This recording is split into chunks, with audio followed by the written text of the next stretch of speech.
এদিকে রেমালের ক্ষয়ক্ষতির পরিমাণ কতটা সেই সম্পর্কে রিপোর্ট চেয়েছেন মুখ্যমন্ত্রী মমতা বন্দ্যোপাধ্যায়। সোমরাজ আমাদের প্রতিনিধি আরো বিশদে জানাবেন। সোমরাজ, কি খবর রয়েছে? দেখো, রেমালের জেরে কত ক্ষয়ক্ষতি হলো মুখ্য সচিব বিপি গোপালিকার থেকে ইতিমধ্যে রিপোর্ট নিয়েছেন মুখ্যমন্ত্রী মমতা বন্দ্যোপাধ্যায়ের প্রতি নবান্ন সূত্রে জানা যাচ্ছে। গতকাল রাত ভোর মুখ্যমন্ত্রী মমতা বন্দ্যোপাধ্যায় মূলত মুখ্য সচিবের সঙ্গে যোগাযোগ রেখেছেন এবং প্রতিনিয়ত রিপোর্ট দিয়েছেন বলে সূত্র মারফত জানা যাচ্ছে। এবং তারপর আজকেও মুখ্যমন্ত্রী মমতা বন্দ্যোপাধ্যায়কে রিপোর্ট পাঠানো হয়েছে নবান্নের তরফে। যেটা সূত্র মারফত এখনো জানা যাচ্ছে যে এখনো পর্যন্ত নবান্নের কাছে যা খবর এসে পৌঁছেছে তাতে দুজনের প্রাণহানির ঘটনা ঘটেছে, একজন কলকাতা এবং একজন দক্ষিণ চব্বিশ পরগনায়। পাশাপাশি যে রিপোর্ট এসে পৌঁছেছে তাতে দেখা যাচ্ছে এখনো পর্যন্ত রাজ্য জুড়ে 1200-রও বেশি ইলেকট্রিক পোলের ক্ষয়ক্ষতি হয়েছে এবং দক্ষিণ চব্বিশ পরগনা জেলায় সব থেকে বেশি ক্ষয়ক্ষতি হয়েছে। দক্ষিণ চব্বিশ পরগনায় 1200-রও বেশি ইলেকট্রিক পোল পড়ে গেছে, তার মধ্যে দক্ষিণ চব্বিশ পরগনায় 300-রও বেশি ইলেকট্রিক পোল পড়ে গেছে।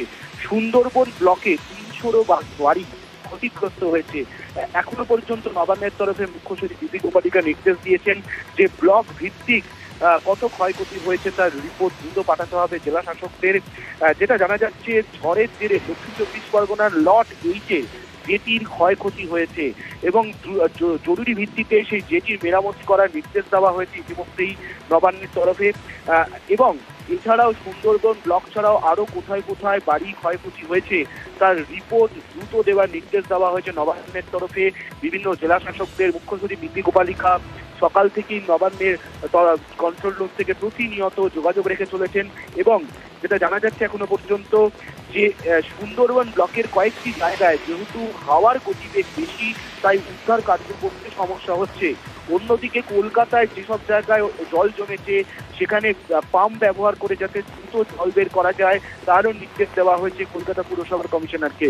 সব মিলিয়ে এখনো পর্যন্ত যেটা খবর এসে পৌঁছাচ্ছে যে ক্ষয়ক্ষতি হয়েছে তার মধ্যে 1200-রও বেশি ইলেকট্রিক পোল পড়ে গেছে এবং তার জেরে একাধিক জায়গায় বিদ্যুৎহীন হয়েছে। মুখ্য সচিব নির্দেশ দিয়েছেন বিদ্যুৎ দপ্তরকে যাতে জরুরি ভিত্তিতে এই ক্ষয়ক্ষতির কাজ বা উদ্ধার কার্যগুলো দ্রুত করতে হবে, কিন্তু সুন্দরবন ব্লকে সেই উদ্ধার কার্য করা যাচ্ছে না এবং গোটাটাই মুখ্যমন্ত্রী মমতা বন্দ্যোপাধ্যায় রিপোর্ট নিয়েছেন রাজ্যের মুখ্য সচিবের থেকে। ধন্যবাদ।